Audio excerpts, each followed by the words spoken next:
No, I didn't. You did for a second. Oh, you're live. Oh, cool. It's got the little. I like. You have a timer. I've got my timer. That's awesome. So we're live. We've got a new toy. We do. So are people watching us? Have you? I'm trying to. I don't see it yet on the live. Like listed as one of our videos. I'm looking. There it is. Okay. Yeah. I'm going to share it. The thing is, it's got a clicker for us, and actually, it's captioning it as we go. Are you kidding me? We have closed caption now? Evidently so. Oh, there's my dad. He says, "I am here." Okay. Wait. Let me click show. So, Virgil Russell says, "I am here." Look. There's not skinny Adam. Okay, this is cool. We've got a cool new toy. So everybody, join us. Chat. Wait. Yep.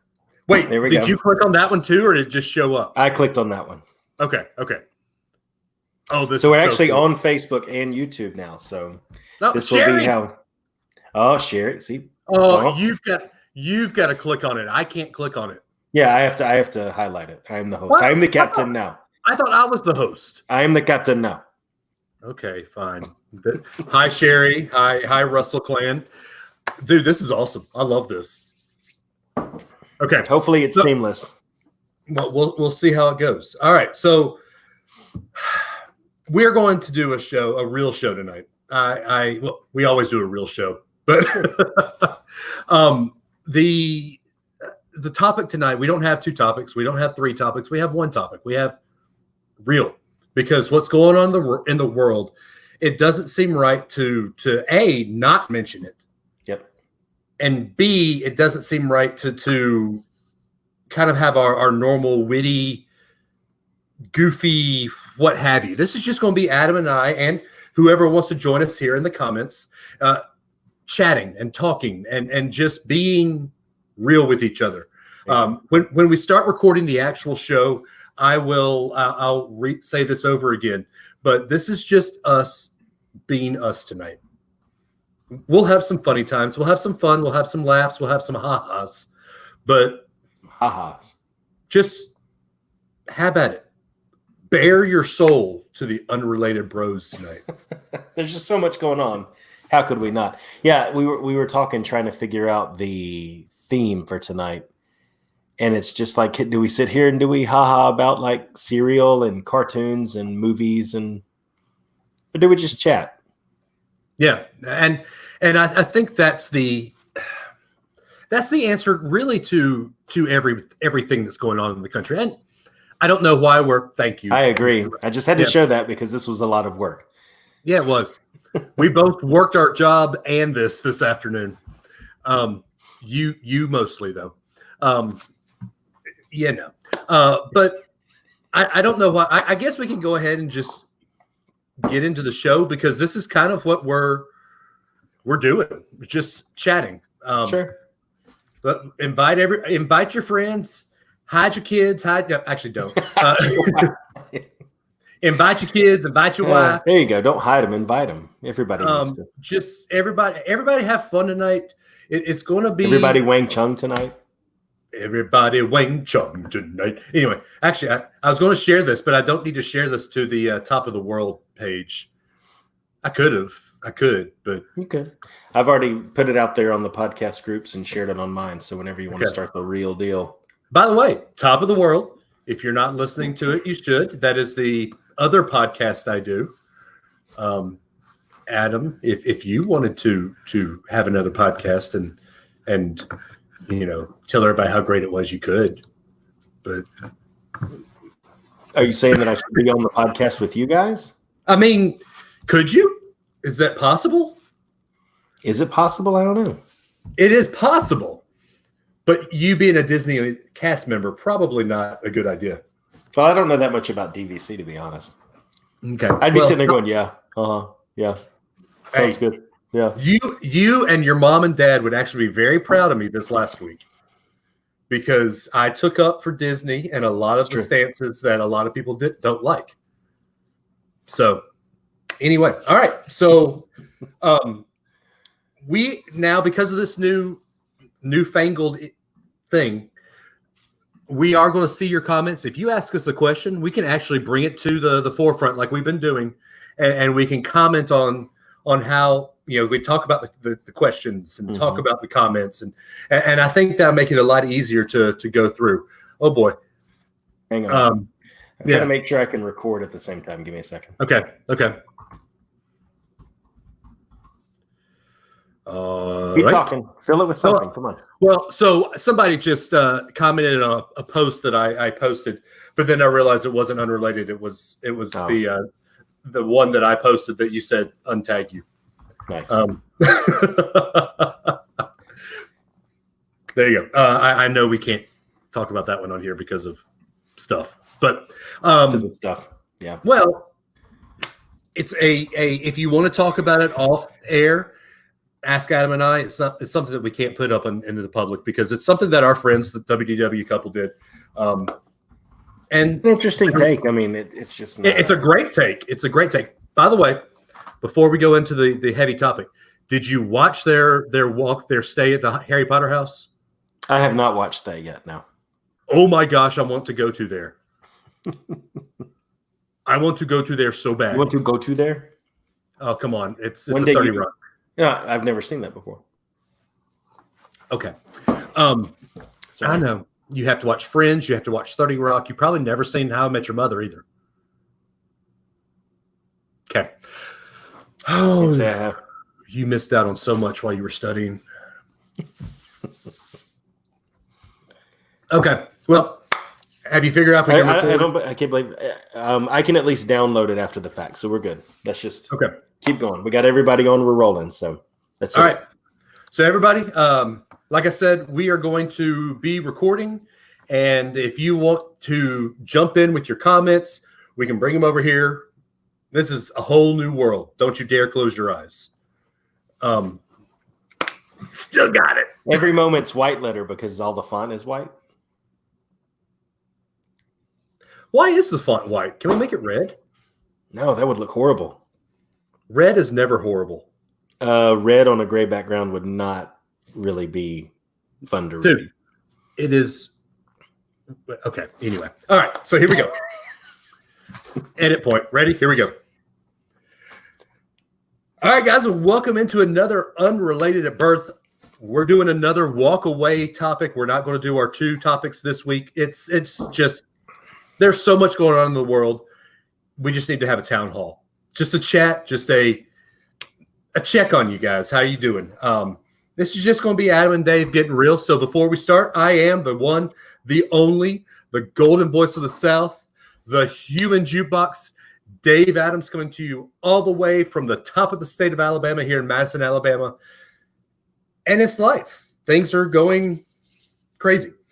You are the phenomenal brother all the way from the middle of the state of Florida, the House of Mouse, which opens in a couple of weeks. Ta-da! Mr. Adam Russell, what's going on, buddy? Oh, like you said, it's going, man. Day by day. Yeah.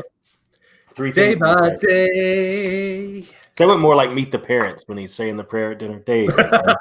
3 things by day. By day. By day. So much love and yet so much information. So there's no easy way to. Hey, Mike, thank you for checking us out for the first time. There is no easy way to get into this. There's no easy way to say how to start. Normally, for those checking us out for the first time, Mike, we normally do 2 unrelated topics and bring them all together. And at the end of the show, we tell you how they've connected. Just like Adam and I, where we're 2 people who say we're separated at birth. That's where the whole unrelated at birth thing comes into play. Yep. But this week, we took last week off for the Blackout Tuesday. We normally record on a Tuesday night. And Adam and I really haven't had a chance to sit down, to reflect, to just decompress and say, hey, what's happening in the world? Yeah, basically. What's happening, Dave? What's happening with you? What's up with that? Ooh, what's up with that? Anyway, but it's just, Saturday Night Live, man. That's a Kenan Thompson character. Yeah, I'm missing that one. Sorry. Okay. But it's just one of those things, man, that the world feels like it's falling apart. 2020, we started off with wildfires in Australia. We thought that it couldn't get any worse. Then we started off with a pandemic, and then we thought, okay, this is it. 2020 sucks. Murder hornets. Which turned out not to be a thing. And then the underlying race relations, which growing up in the South, you and I both grew up in Alabama. We know it's there. We learned the history of the 1960s. We both went to Alabama, where the famous stand at Foster Auditorium. We never thought that we would have to live it, because we thought, okay, Martin Luther King, the movement of the civil rights, it's done. It's moving on. Sure.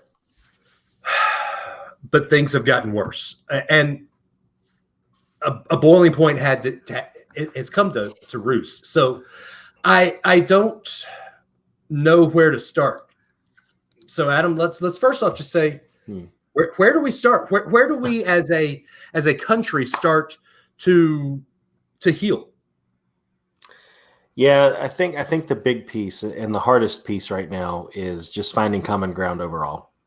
Because I hear a lot of people, and you and me watch and follow Funny Mane and see what he's been doing in Birmingham with organizing some of the stuff there, and they've actually gotten the thing removed, which I don't think anybody's arguing and saying would have been a thing to keep if we had to choose, But I'm talking about like the Confederate monument there, but I think the problem right now is common ground. And it's a little bit unfortunate, because I get where people are coming from when they say all lives matter, because they're trying to say, hey, we agree with you, and we would never say that anybody's life didn't matter. But then the other side says back, well, it's been proven that ours is valued less than others. And so therefore, you really need to help us out and stand with us. And I don't disagree with any of those points. But the hard part about it is that you have to find the common ground. Yep. Between someone who would say all lives matter and someone who would say Black lives matter, you have to figure out what the goal is. And you and I have kind of texted about this a little bit. What is the goal? And Mike, well, I'm gonna throw this up just so people can see it. But talking about revelation and trusting in God and end times and keeping faith through all of this, it's the part nobody is really talking about is that our life is a flash in the pan. It's a blink of an eye. Yep. And for anybody's life to matter does have a direct implication on policy. It has a direct implication on how we live together as neighbors. But really, at the end of the day, all souls matter. Yep. And the common ground we all have. And Rick said it best this morning on the Rick and Bubba show. I was listening to that, and he said that, the only place where true equality will ever be applied is at the foot of the cross, because every single man, woman, and child on this earth needs redemption equally, because we all have sinned and fallen short of the glory of God. And that, for me, I would hope that that's where people find common ground. But I know that that's not something everybody believes in. That's not something that everybody subscribes to. But finding something that we all can stand on together is the hard part. Yep. So I want to read this. Just providentially, there's no such thing as luck when it comes to the glory of God and heaven and all that. But sure, we're going through 1 Peter at Summit, and this week the passage was 1 Peter 2:13. Be subject for the Lord's sake to every human institution, whether it be to the emperor as supreme or to the governor as sent by him to punish those who do evil and to praise those who do good. For this is the will of God, that by doing good, you should put to silence the ignorance of foolish people. Live as people who are free, not using your freedom as a cover-up for evil, but live as servants of God. And this needs to be highlighted and put everywhere on billboards and everything. Honor everyone. Love the brotherhood. Fear God. Honor the emperor. That doesn't say love this white person, love this Asian person. Yeah. Everyone. Yeah. And hold on. Yeah. That's not saying that all lives matter. That Black lives matter. I am going through that right now. Our friend Kyle Gilbert posted after that weird day on Wednesday last week. Our friend Kyle Gilbert posted that for the longest time he was all lives matter, all lives matter, all lives matter, and he said he had to do some real soul searching, and yes, all lives matter in God's eyes, but that's not the end story right now. And it made me think about this too. I saw a post where it said, it's this African-American child holding up a sign that said, Sure. We said Black Lives Matter.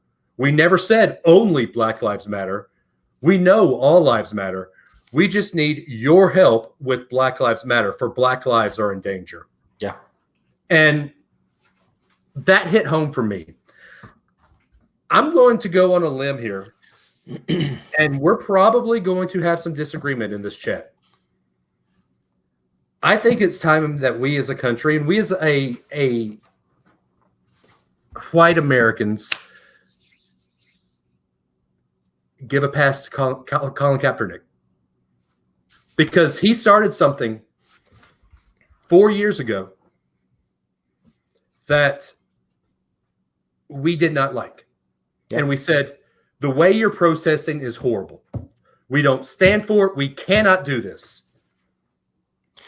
Well, and we said, and we even had veterans say, I get it. I get what you're doing. Go forth. And we still stomped our foot and said, no, no, no.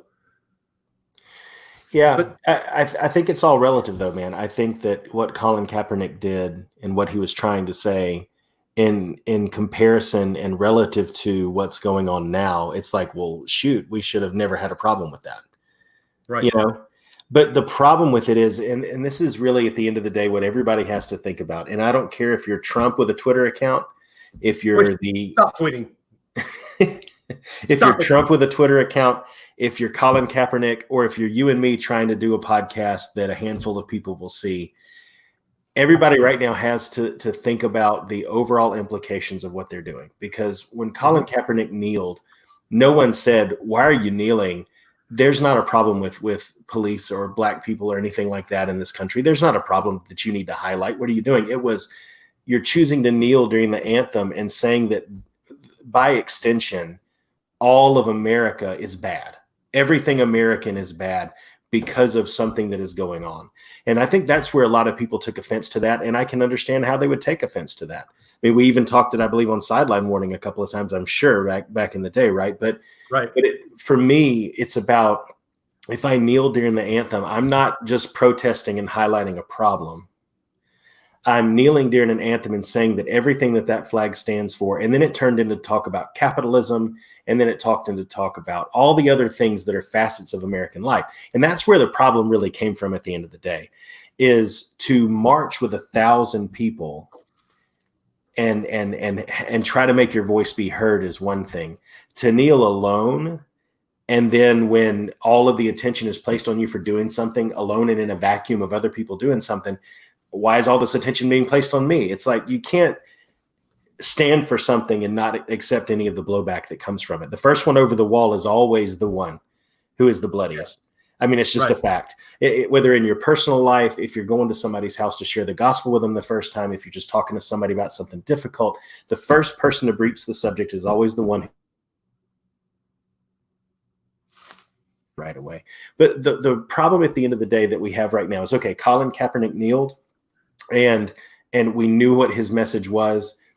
Not enough happened between now and then for what people to feel like there would be a substantial change. That's really at the end of the day what happened. Whether him kneeling was right or wrong, whether the protests are right or wrong, I think we can all agree the looting is probably wrong. But yeah, we can agree that not enough changed in a lot of people's eyes from then to now, and something has to be done. But what is the goal? So we talked about common ground. The first thing we have to do, you and me and our neighbor and the people at work and the people at church and the guy at the coffee shop, what we all have to do is find common ground so that we can find a way to walk together in this. Right. The second thing we have to do is define what the goal is, because this went from very quickly let's protest police brutality against Black people in America, to police departments need to be completely defunded and revamped, to the entire system behind it is the one that's broken. And there have been so many holes in the dike that you're trying to plug them all, right? And you're trying to address all the things that different people are saying. But the truth of the matter is, as long as you have a person, I don't care if it's an FBI agent, an IRS agent, a police officer, a state trooper, a soldier, you have someone who is considered to be in an authority position over another person that has the right to put their hands on them. You will have someone die at the hands of that authority figure. Guaranteed. It will never stop, because we live in a broken world. And it never will be right until Christ comes back. Exactly. And that's the problem, is we live in a broken society, a broken world in the point of sin. And there will always be another person putting their hands on and killing another person, particularly when they have either the authority, the power, or the firearms to do it. Now, Second Amendment is the Second Amendment. You can take firearms off the table. Power and authority come from the badge that's placed on a police officer's chest. And if you break the law, they have the right to do something about it. Even if you have a community watch, you brought up a great example, George Zimmerman. Even if you disbanded the police and you have community watch, that community watch person is enabled through the policies of the city to do something about it. And so as long as you have that, someone is going to die. So you can't say stop all people dying in the hands of cops when they're in custody of the police. That's eventually going to happen. Right. That can't be the goal. Now, reform and getting rid of chokeholds and getting rid of other things. The thing that bothers me about it, and I'm sorry I'm going long on you, man, but no, it's fine. It's fine. In the NFL, when they say hit below the knees, don't hit the head, make sure you don't launch, don't lead with the crown of your helmet, and all of a sudden you've got people like going to sack the quarterback and then pulling out. Right. You can hit here. I mean, it's like you pull up on the quarterback. This is the same kind of thing. You're going to have a person who has nothing to lose against a police officer, and that police officer can either do one of three things now. They can tase them, they can cuff them, or they can shoot them, because they can't put them in a chokehold. They can't put their full weight on their body. They can't do this, that, or the other. And so you're narrowing down the list of non-lethal options. Right. And you just pigeonhole them into a situation where it's potentially going to make it worse. So that can't be the goal either. So I think we have to find common ground. And I think we have to define what the goal of this is, and make that what we march towards. That's the problem. If we've got tens of thousands of people marching in different cities, and we don't have one figurehead, one group, one person in Washington saying, "Hey, here's the goal. This is what we're marching for. We need A, B, C, D, and F, E." Yeah. E. Yeah, no F. Why did I skip E? We need A, B, C, D, and E. We need to change this. Right now, for those that are marching, for people that are marching, I haven't been able to go to one because I'm scared to bring my kids out there. But if for those that are marching, if we're going to march, we don't know what we're marching for. We're marching for in honor of Mr. Floyd. Well, those 4 men are now under arrest. They've lost their jobs. They are facing the punishment for that murder. Well, let me say, I wholeheartedly agree. And I drew in an art contest one time in school. I drew the Confederate monument there in Prattville, my hometown. I don't disagree with their sentiment and the one side of the argument that says those should be removed. I also don't personally know anybody that looks at that monument and drives by with a tear in their eye saying, "Man, those guys inspire me to really wipe out anybody that disagrees with my ideology." And is anybody having a picnic lunch under that thing, like singing the praises of those types of beliefs? I honestly don't know. And I know there are people out there like that. I don't know any of them personally. But if you take that down, the police officer in Minneapolis who had his knee on George Floyd's neck, let's say that all of that, and you had no monuments to the Confederate Army anywhere in the United States, no federal buildings or bases or college buildings that had any names whatsoever of anybody associated with the Confederacy, that police officer would have made the same decision. Right. So that in and of itself, while culturally it may remove the reminders of the people who supported slavery for the Confederacy under the Civil War, it wouldn't have changed that guy's life. The police officer, what was his name? Chauvin. He didn't drive by a memorial every day. He had 11. Here's what did happen with him. he had 11 at least complaints against him, none of which had action taken against him. Right. That's the problem. There were multiple complaints against this guy, and someone who was running for president missed the opportunity in that state to prosecute the police officer. And somebody who I thought I would have voted for as a Democrat. Potentially. Amy Klobuchar was somebody that I thought, man, she has it together. But what is the goal? Is the goal to make sure they're prosecuted? I can agree with that. I can get behind that 110%. You set firm and fast rules over what should and shouldn't happen. Because I almost look at it like when you learn CPR, they teach.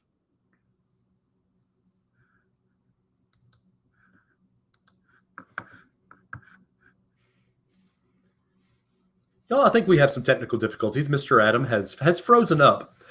We will get back together and figure out where he is. Oh, he's back now, y'all. Yeah, I'm back. I don't know what that's about. Anyway, so what was I talking about? I totally forgot what I was talking about. Amy Klobuchar, and then you said, okay, if the goal is to have them processed. Yeah, so you make new rules, you have them prosecuted. That's a perfectly acceptable goal. I think you can get behind that. I think you could say we're going to change the rules, but any goal outside of that just starts to feel wonky. So I feel like there has to be someone take the lead, because that's really what Martin Luther King Jr. did. Is he set a goal and he took the lead, and there has to be one voice that steps up and does that. It can't be multiple people with different things that want to get out of this, because what that allows to happen is you get somebody who you have a good goal of, let's make laws and let's put things in place and then prosecute against those laws. But then all of a sudden this Antifa thing starts to come in with this chaos idea. Yeah. And now all of a sudden the goal is to defund all the police departments, which Antifa would love you to do. And it just all starts getting muddled together. And that it's a perfectly just cause. Still frozen.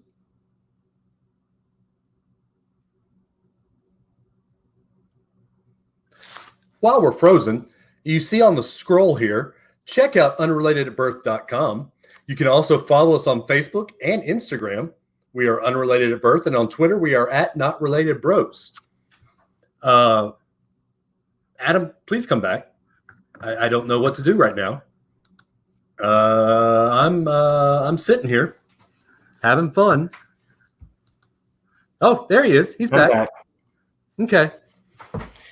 Anyway, but so understand, I get you. Before we go into another subject, highlight what Mike just posted, because I want to get into this. This one about history can't be erased. So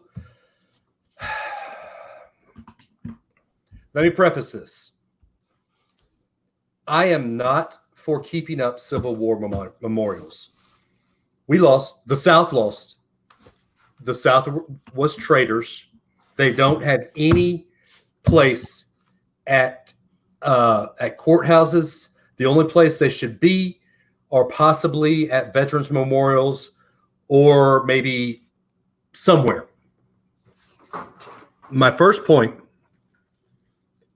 Robert E. Lee should not be remembered as a treacherous general, because some of his thoughts and strategies are still taught at West Point today. The only reason he was very abolitionist, he was anti-slave. The only reason he fought for the South was because he loved Virginia and wanted to stay with Virginia. So I don't want history to look on him like we look on some of the German captives or the German generals.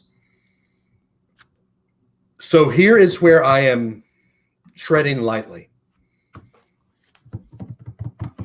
I saw this morning on ESPN.com that both Deshaun Watson and the wide receiver now plays for the Cardinals, played for the Hopkins. Okay. Yeah. Played for Clemson. They have all signed a document, a change.com or whatever it was, asking for the removal of John C. Calhoun's name from the Clemson campus. John C. Calhoun was the 7th vice president of the United States of America. They're mad about John C. Calhoun because he owned slaves. That is a very, very slippery slope. It is. Yeah. If we start erasing people who own slaves, that means we erase George Washington. That means we erase Alexander Hamilton. His dad owns his dad, yeah. Yeah. But not him. But his family owned slaves, and he inherited a slave in his biography. That means we erase Thomas Jefferson. That means we erase most of the pre-Civil War presidents who were all from Virginia.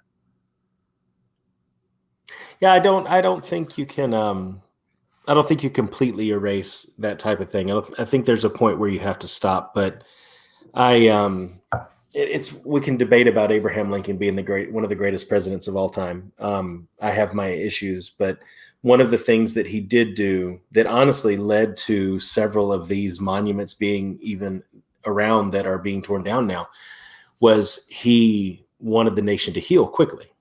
Right. And for the South to be welcomed back in, and whatever historical things you can say about the Reconstruction and all of that, he did not want there to be animosity. And so it's not like when at the end of World War II with the Nazis and there were war crimes and trials and all of that stuff, right? It was a more peaceful resolution to that war. And that's why we have a lot of this today, is that they were allowed to assimilate back in.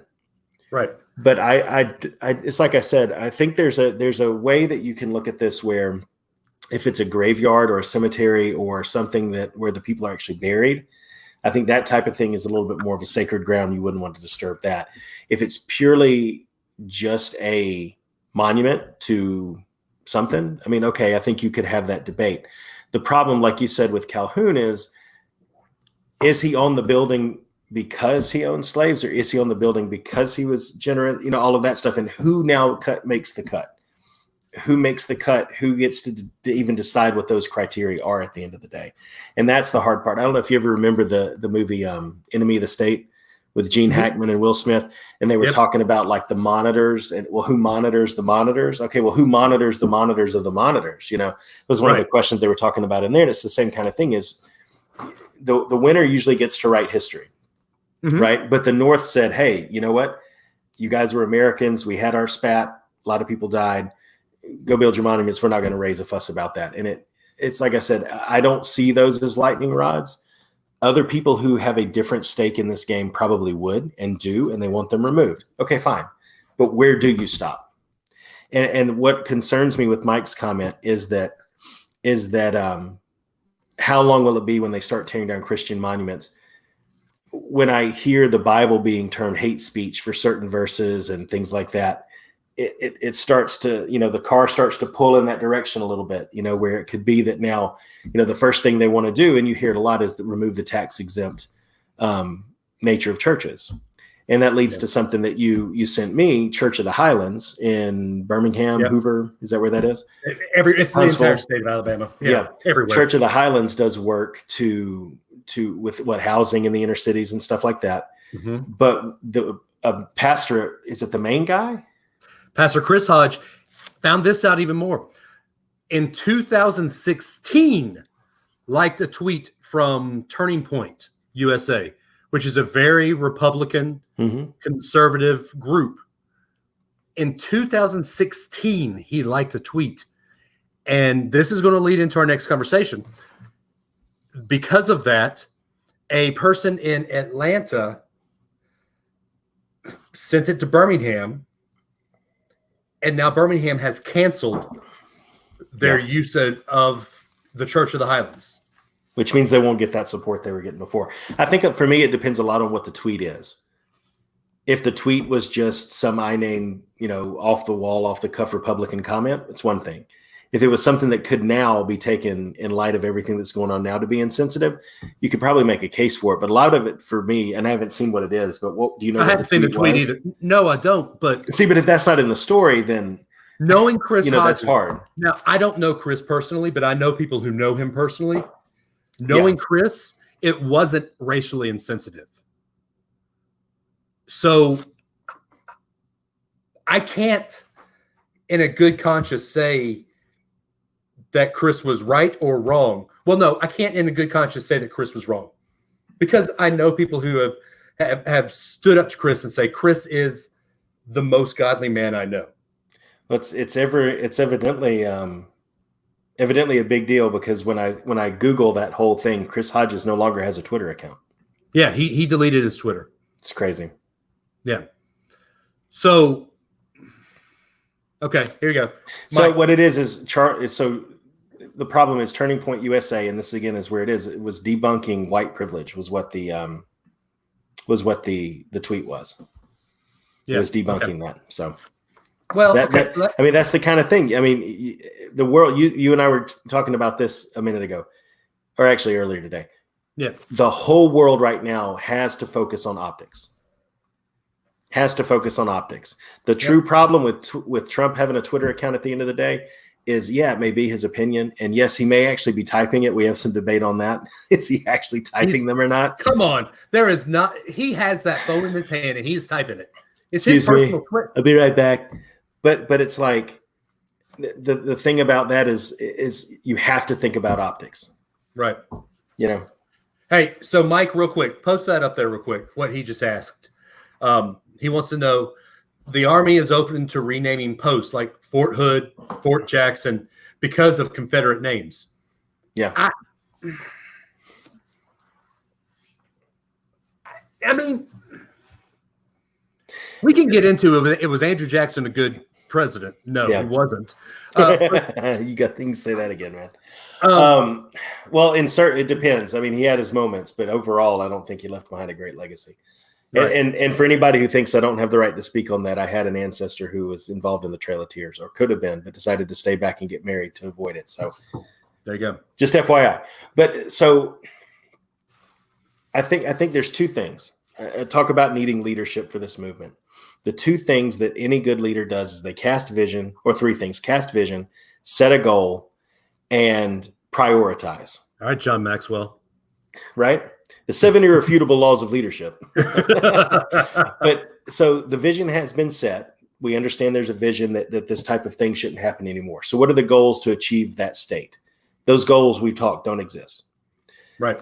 At least we understand some of them. We don't understand the overarching aim, right? But the third problem is, what's the priority?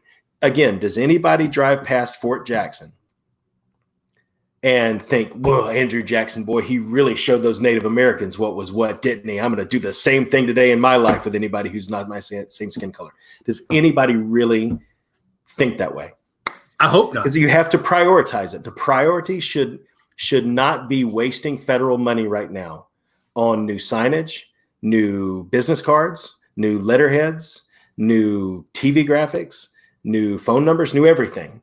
So what are we going to do? Wasting Clemson money. They should take that money and move it and spend it on the thing that matters. And what matters right now is trying to minimize the impact of one rogue person deciding that they're going to put their knee on somebody's neck. That really is the thing that causes this. But is where it needs to be focused. Yes, I agree. But that one rogue person brought to the surface what's been bubbling under for 40 years. But that one rogue person had 11 things. I guess it was 11. I don't even remember the number. 11 just comes to my mind. Had numerous things come to light that could have been stopped. There were so many red flags. And we see it with 9/11. We saw it with Pearl Harbor. We saw it with this guy, this Chauvin police officer. The government is horrible at reacting to red flags. Horrible at reacting to red flags. I think that you have to find a way to improve that. That's what you need to focus on. There has to be a system in place to hold the people accountable that let him continue to do his job when he was obviously causing a problem. And trust me, I know, I work for a large corporation. The government's not much better. It is hard to fire people because they will come back and sue you just like that. Mm-hmm. But you can't let somebody hang around that long, because this is what happens. They make one mistake too many. That's where the money and the time and the effort need to go. It's helping the government answer to some red flags when they pop up, and not just sitting on their hands in power for 18, 30, 40 years, which is a whole other topic. Well, no. So let's, you brought it up. Let's do it. It is time for term limits in the Senate. It's time for term limits in the House. Everywhere else has it. It's time for term limits. I'd even say it's time for term limits in the Supreme Court. Yeah, I'm not. You and I have talked about this. I'll be very open about this, and I think some people will probably be surprised to hear it. I am not walking into November knowing exactly where I'm putting a check. I have no idea at this point, because you got a guy, and again, we need leadership. With all due respect to some of the things I think Trump has done right, he has not addressed the nation and tried to bring people together. He co-opted a speech when the launch happened down here, and he co-opted a rally, and he co-opted a thing. He hasn't sat down in the Oval Office on a TV broadcast has he ever done that, period? Yeah, he has. Like maybe once or twice, right? Right. But this is the time where you have to do it. You have to do that. And he has not provided leadership either in this. So, and yes, I'll put it up there, Dave. Thank you. You're right, Dave. Yeah, there it is. Everybody can see it. How did you know that's what I wanted that? How did you know that's what I wanted? We've been doing this for almost a year, and then Sideline wanted before that. But but that leadership has to kick in. But so on one side, I think there have been a lot of failure on Trump's part. But at the same time, how can you pull the lever for somebody who has been in public office for 40 plus years and has done nothing to change this? Yes, there've probably been a few laws passed, and there's probably been lip service and kneeling in the hallway and for a photo op and kneeling at a church for a photo op. But what real effective change has Bernie Sanders or Nancy Pelosi or Joe Biden or any of these other octogenarians that have spent half their life in the halls of Congress, what real change have they driven? None. In this arena. None. They haven't. And this is where I think if there was ever going to be a libertarian or a moderate just come out of the woodwork, like a house of fire, like we say back home, right? And just really blow the doors off of this election, this is the time to do it. This is exactly the time to do it. But the problem is cancel culture. Exactly. Who's clean enough to withstand? Nobody. Nobody is. And the machine. Because then you'll have two parties attacking you to knock you down instead of just one. There's no such thing as the machine, Adam. Remember? Yeah, right. The machine doesn't exist in Tuscaloosa. Remember? Yeah, right. So I agree with you. There hasn't been a president, even a presidential election in our voting lifetime since the year 2000 was the first presidential election I had the honor to vote in. Hanging Chad 101. There has not been a presidential election, and I can tell you everybody who I voted for and who they ran against. There hasn't been a presidential election where I said, that is my candidate 2,000%. Obama versus John McCain. Really? Yeah. Obama versus Mitt Romney. Really? Yeah. Oh, now he's famous again now. Everybody loves Romney now, though. They've forgotten all about binders full of women. Donald Trump versus Hillary Clinton. I cried when I had to put that check mark next to Donald Trump. Even let's go back to 2004. John Kerry versus W. Yeah. I love W. As a person, I love W. Oh, yeah. But as a leader after 9/11, W was a little divisive. I think right after, though, he was exactly what we needed. Again, he stood with that bullhorn on the smoldering remains of that building, and he told them everyone would hear America. So right. That's exactly what we needed in that moment. Right. But we don't have anybody that has the guts to do that since. Right, that's the problem at the end of the day. And that's the one thing. It's the hardest thing for me to watch in the political arena is you had Trayvon Martin and I can't remember the other names of the kid in Missouri. I can't remember his name. Hands up. Yeah. Michael Brown. You had those guys, and this was happening during that presidency too. And there were all of these opportunities along the way to make radical changes. Yep. And for someone to step up and be a leader. And with all due respect to anybody who's listening to this, the way to lead us through situations like that is not a beer with a cop in the Rose Garden. It's not calling police stupid when they knock down that one professor's door. That type of language was not the way to lead it. And an absolute vacuum of communication from your president, like Trump's doing, is not the way to do it either. Neither of those are the right way to handle this. And there needs to be another Martin Luther King style inspirational person that can come out and remind us that this is about content of character. Right. At the end of the day. And we also need somebody, because I have to tell you, I watched the Floyd Memorial the other day, and to hear Al Sharpton speak about, about him, I'm getting emotional just thinking about Floyd was there calling for his mama, and his mom had already died. But the reason that he was calling for her was he had begun to see the light, and he heard her calling his name, and he was calling to her in the afterlife in heaven, and it's just those kinds of things. This is a real situation with a lot of emotions attached to it, and someone who didn't have to die. But when Al Sharpton is a bigger voice of reason than anybody else speaking right now about this, that's something wrong. We need a leader. And if it ends up being him and he wants to be reasonable about it, that's great. I'll take anybody I can get at this point. But we are in a counterculture right now where for every stat I give, you give a stat. For every point I give, where's that common ground? Because neither side, like my dad said, that stat I shared with you, there were 18 murders, all African Americans in Chicago in a 24-hour period. That's as heinous to me that anybody would have to go through that. That's 18 people. That's 36 parents. If they were married, that's 18 spouses. If they had 2 kids apiece, that's 36 children. That's more than 100 people that were impacted by bad decisions that people made in the city of Chicago in one day. Over 100 people are impacted. And it's that cannot be allowed to continue in any way. It can't continue in Chicago. It can't continue in Minneapolis. It can't continue anywhere. But nobody wants to admit that any of this is a problem, that it's a sin problem. Go ahead. Say what you're going to say. I'll save my point I'm about to make for later. I want to end on that point. But. Well, no, I didn't come up with this. My friend Robert Smith came up with this, and I wish I could take credit for this. But he just asked, are you overwhelmed by injustice, the brokenness, and the disunity in this country? He says, I found comfort. He was pierced for our transgressions. He was crucified for our iniquities. Upon him was the chastisement that brought us peace. And with his wounds, we are healed. That's right. Isaiah 53:5. That's right. But that's the thing, Dave. That ties in perfectly with the point I wanted to make. Okay. We have pushed God out. Get out of our schools, get out of our buildings, get out of our lives. Don't tell me what to do. I want to do anything I want to do, and no one can tell me any different. There is no absolute truth. Creationism is a lie. All Christians are science deniers. You think about all the different ways that they've chipped away at the story that we have to tell as believers.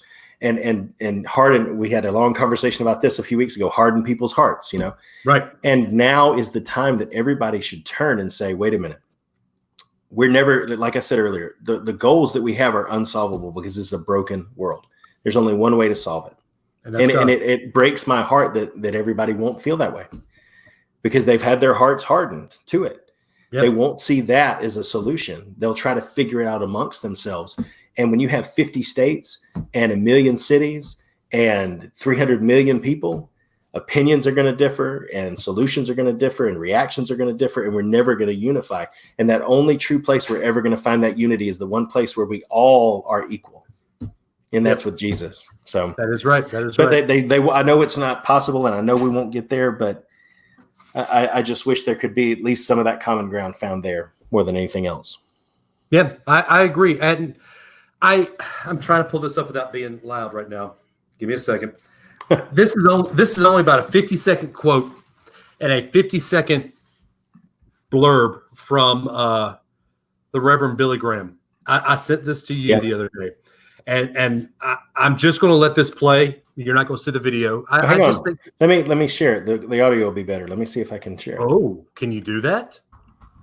See, it was Billy Graham. It's the Billy Graham.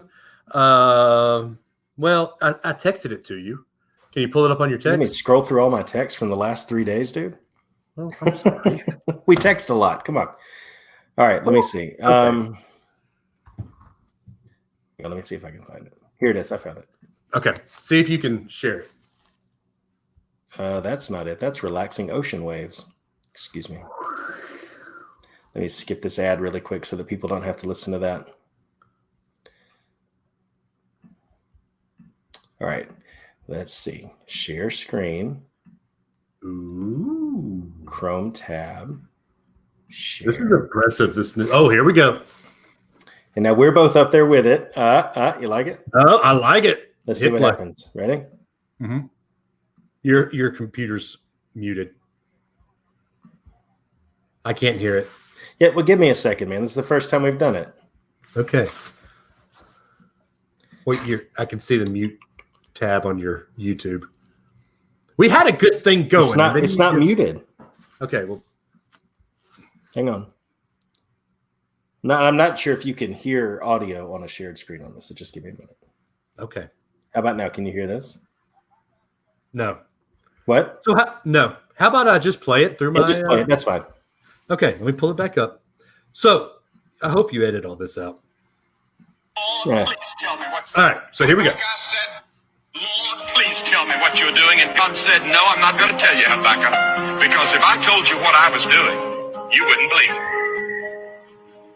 If God today told us what he's doing in the world, we wouldn't believe it. Don't you think God's given up and God's abdicated and God's left the throne? He hasn't. He's still on the throne. And those of us that know him put our trust in him and him alone. I don't put my trust in Washington. I don't put my trust in the United Nations. I don't put my trust in myself. I don't put trust in my money. I put my trust in the Lord Jesus Christ. When all the rest of it fails and crumbles and shatters, he'll be there. And that's yeah. The world will fall apart. In fact, we don't guess this. We've been promised this. Yeah. We've been promised that it's such a it's such a cliche to say. It's a Batman thing to say it's darkest before the dawn. But it is the 100% truth. Before we are all called home, yeah, it's going to feel hopeless. It's going to feel like the devil has won. But I've got news for you. And I'm getting chills thinking about this. I've got news for you. Satan's already lost. Yeah. God hadn't just pushed Satan down to the ground. God killed him. But the devil is doing everything he can right now to grab the saints. The devil is doing everything he can to pull as many Christians apart and to say, look at all this. Look at all this unjust. Look at all this injustice in the world. How is there a God? But you know what? This is in God's plan. Everything that is happening right now, God knew it was going to happen. Yep. And God is working it to his glory. We weren't promised an easy life. In fact, we were promised that it would be the exact opposite. We were promised that this life is going to, pardon my earthly phrase, but this life is going to suck. Consider it pure joy, my brothers, when you face trials of any kind. I dare you, read James 1 and tell me that this is going to be an easy life. Well, and the thing about it is that gets me with this, Dave, is that I mentioned it earlier. I want to round off the point that I was trying to make. Yeah. We've pushed God out of our schools and out of our lives and out of our day-to-day. And in the moment where somebody's laying on the pavement, and I don't care what he was hopped up on, if anything, I don't care what the autopsies say. There should never be anybody that has a knee on their neck like that in this country. There are other ways, and there are better ways. And I think that it was a bad decision made.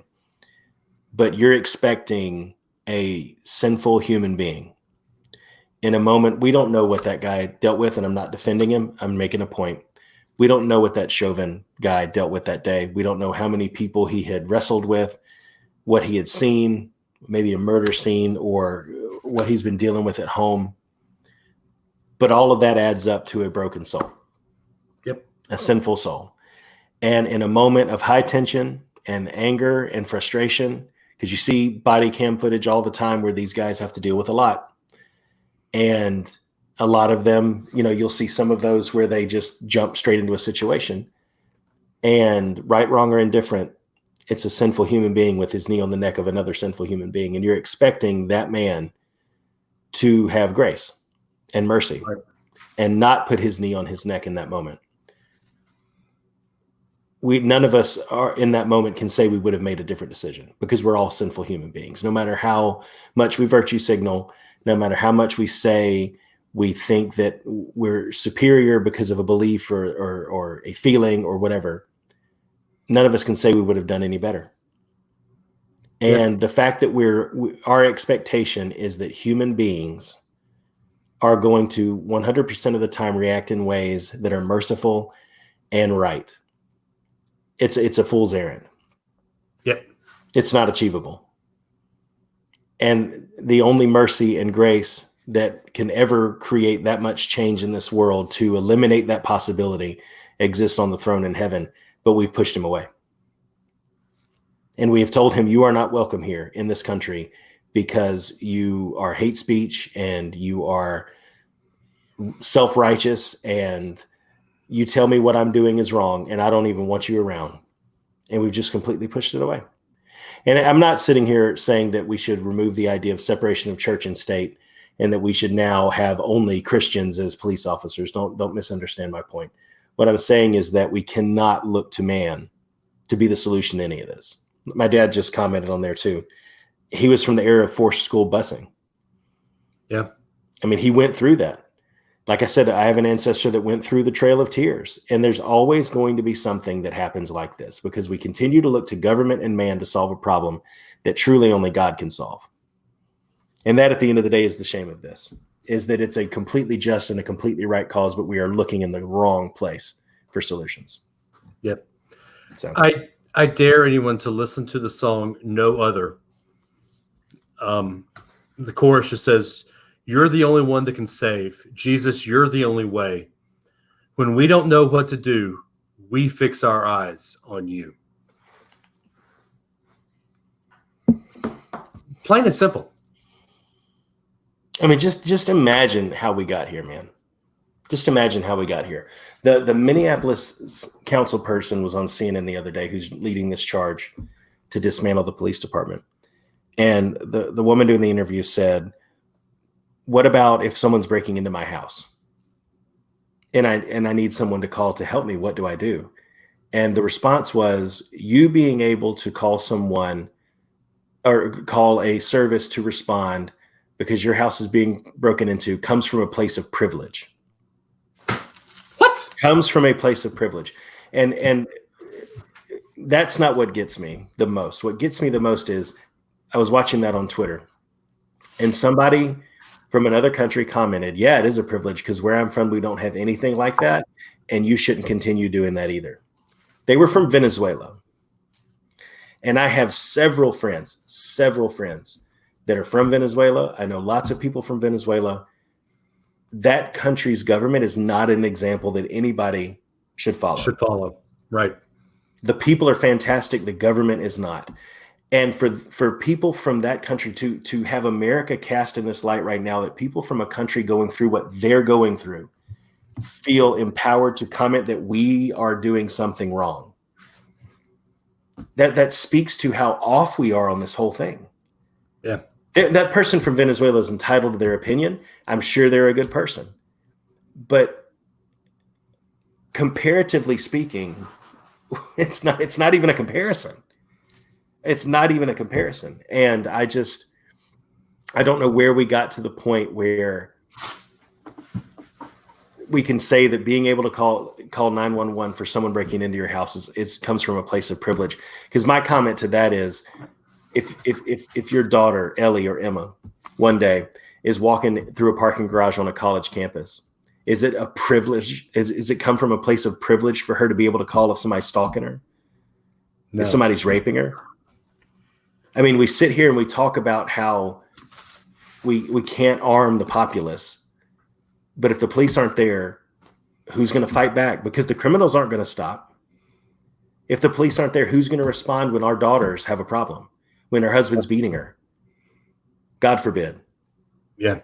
And it's just the fact that we've gotten to a point where we've gone from we don't need God, and through I've read articles with the coronavirus that families shouldn't even be a concept that we follow anymore. And now police departments aren't something that we need. And it's like, what in the world? What are we doing? Is everybody thinking right now? It is just absolutely beyond anything, because I don't have a problem with the circumstances we're going through, because one day it will end. Circumstances will end. We can't help hurricanes. We can't stop a virus. We can't help these things. But when we're consciously making choices that drive us into anarchy, I mean, life always, entropy is a natural state. Chaos is what everything drives towards. That's why I believe in creation, because the history of the world has driven itself towards order. We didn't start with humans and governments and houses and electricity and cars and sports, and then all of a sudden everything went to heck in a handbasket. We started with order, with chaos, and went straight to order, and that order has continued. Natural selection leads to entropy. It leads to chaos, and we're now as humans reached a point where we've decided that's where we want to go again. Why? It's just absolutely unbelievable. Yeah, it is. It is. Anyway, I think it's time we start wrapping this up. This has been tough. We didn't even want to spend the whole time on race relations. We wanted to talk about coronavirus and how it's killing Adam to stay at home all the time because he's the only one that's doing it. But I don't think we need to get off on this, on that tangent. 3 weeks ago, no, it's about a week and a half ago, I posted 6 scriptures. And I think this is a great time to read them all. Adam, before we do all that, phone numbers, Twitter, Insta. Well, the Facebook and the Insta, for anybody that's watching, have been scrolling on the bottom. I need to put the phone number on there. Thank you for mentioning that. Yes, you do. Yeah, if you guys want to call and leave a voicemail, we'll play it on the air. Any take you've got, any thoughts you have on anything we've talked about. There's so many points to be made with this and so many different viewpoints and ways of looking at it that we know you guys have something meaningful to share on your heart. Call 650-UAB-SHOW. Leave a voicemail. We'll play it on the show and we'll discuss it. Yep. Virgil, we'll do your question next week. I see you say ease out of this with the question. It's actually going to fit really well because we are going to go back to like Disney related stuff, and it's a Disney related question. We'll do that next week. Virgil, I thank you for sending them. We love them, but this isn't this isn't a place to do that. Twitter, you see him here at DAdams419, at RunTideRun, at Not Related Bros. Instagram is the same for both Adam and I, at Unrelated Birth for Insta. Patreon.com/Unrelated Birth. Adam, you said you were going to do a post about the world for the blog for unrelatedbirth.com. Sure. Right on that road. Well, I did one the other day about so it's your turn. Adam, if I read these verses, do you mind closing in prayer? No problem. We don't normally do that, but this is a heavy topic and one that we don't tread lightly.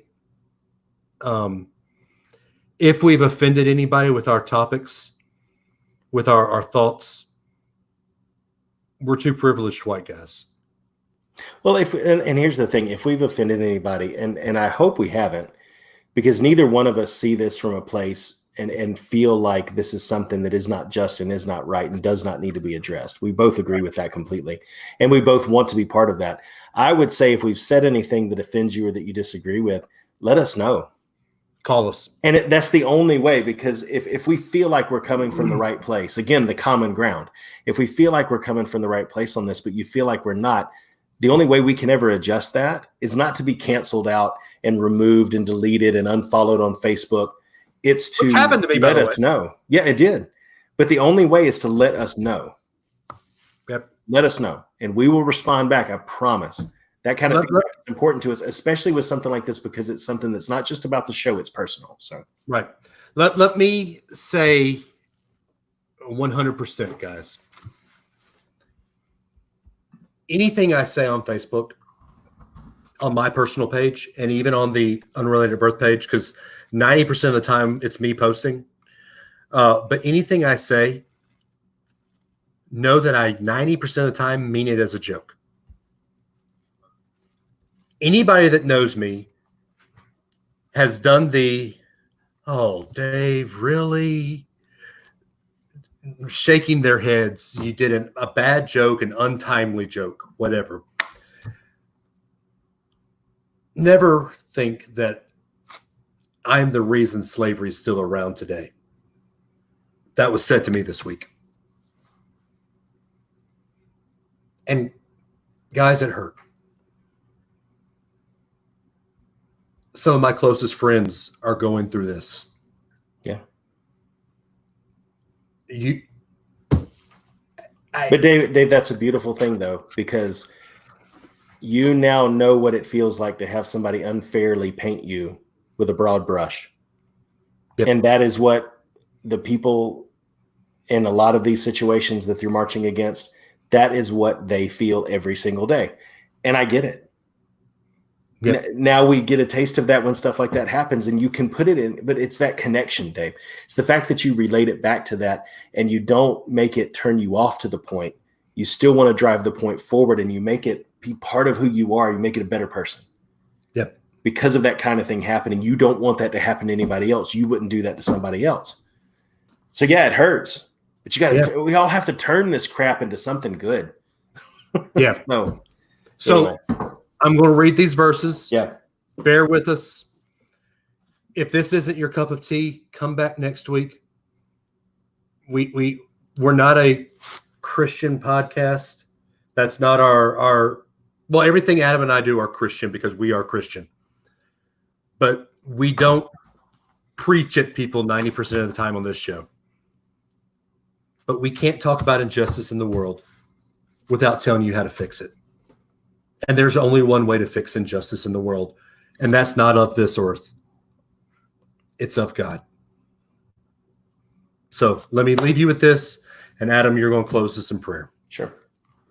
John 7:24 says, "Do not judge by appearance, but judge with right judgment." Romans 10:11 through 13 says, "For the scripture says, everyone who believes in him will not be put to shame. For there is no distinction between Jew and Greek. For the same Lord is Lord of all, bestowing his riches on all who call on him. For everyone who calls on the name of the Lord will be saved." James 2:8 and 9 says, "If you really fulfill the royal law according to the scripture, you shall love your neighbor as yourself. You are doing well. But if you show partiality, you are committing sin, and you are convicted by the law as transgressors." James 2:1 through 7. "My brothers, show no partiality as you hold the faith in our Lord Jesus Christ, the Lord of glory.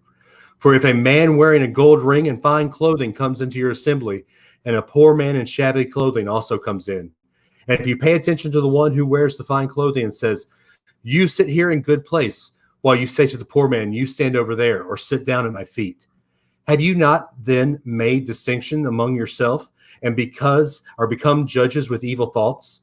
Listen, my beloved brothers, has not God chosen those who are poor in the world to be rich in faith and heirs of the kingdom, which he has promised to those who love him? But you have dishonored the poor man. Are not the rich the ones who oppress you and the ones who drag you into the courts? Are they not the ones who blaspheme the honorable name by which you are called?" Ephesians 4:31 through 32. "Let all bitterness and wrath and anger and clamor and slander be put away from you, along with all malice. Be kind to one another, tender-hearted, forgiving one another as God in Christ forgave you. And lastly, 1 John 2, 7 through 11. I think I read this earlier. Beloved, I am writing you no new commandment, but an old commandment that you had from the beginning. The old commandment is the word that you have heard. At the same time, it is a new commandment that I am writing to you, which is true in him and in you, because the darkness is passing away and the true light is already shining. Whoever says he is in the light and hates his brother is still in darkness. Whoever loves his brother abides in the light, and in him there is no cause for stumbling. But whoever hates his brother is in the darkness and walks in the darkness and does not know where he is going, because the darkness has blinded his eyes. That's good, Dave. Thank you. Yeah. All right, I'll close this out. Thank you, guys. Like the reading just said, we always say, be kind to each other. That now more than ever, let's make sure that we're doing that, and let's go to the Lord in prayer. Take my hat off first. Yep, me too. Father God, we thank you for this day that you've blessed us with, and we thank you for all the blessings we have, whether we acknowledge them or not in the moment, whether we see them or not every day.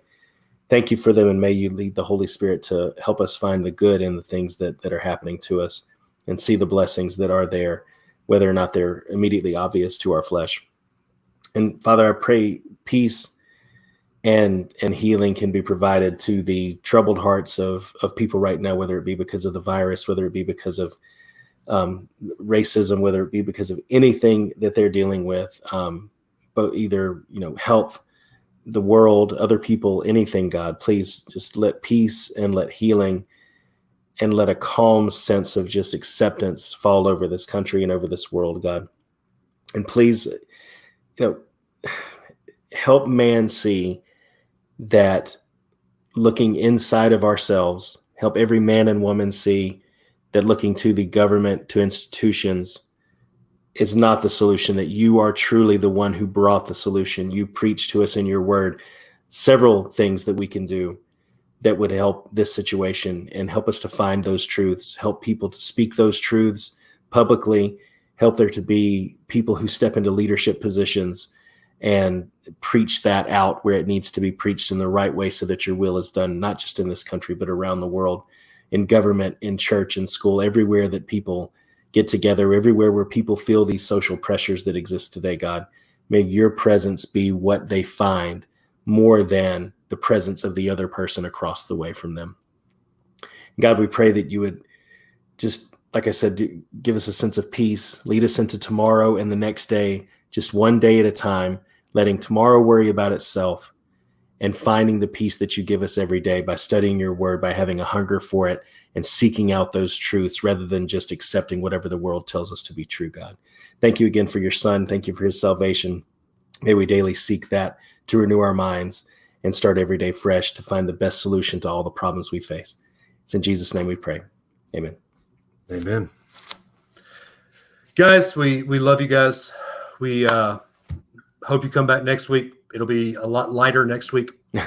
But there's nothing left to say but be kind to each other, love each other, and may God be with this country, and may God bring healing to this country.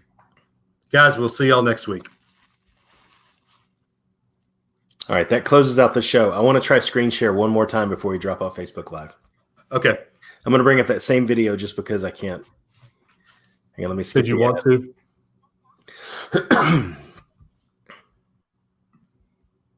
All right, let's see. I missed a checkbox. Share screen, Chrome tab. There's a share audio, little bitty checkbox bottom. All right, y'all ready for this? I was waiting for that. All right, you can see it, right? Yep. All right, here we go. Habakkuk said, Lord, please tell me what you're doing. And God said, no, I'm Can not you hear going it? to tell you, Habakkuk. Yep. Very Because good. if I told you what I was doing, you wouldn't believe it. If God today All right, well, there you told go. us what he's This All thing right, works. This thing works perfectly. I've just got to get my Wi-Fi figured out. Yeah, you do. Here probably next week, the beautiful Unrelated at Birth studio will be ready. I love it. I can't. I'm not wired in yet, but under my desk here, I have a hard wire, so I'll be wired in. I won't be on Wi-Fi. Nice. So That's with them. it's awesome. All right, so I guess Facebook, thank you for sticking with us. We had about, what, 6 or 7 that stuck with us the whole time? The whole time, yeah. Yeah, it went up and down throughout. So thank you, guys. This is a topic that I've been wanting to do for a couple of weeks, but it felt right. It felt like it was one of those that needed to be done. Something had to be said. So thank y'all for sticking with us.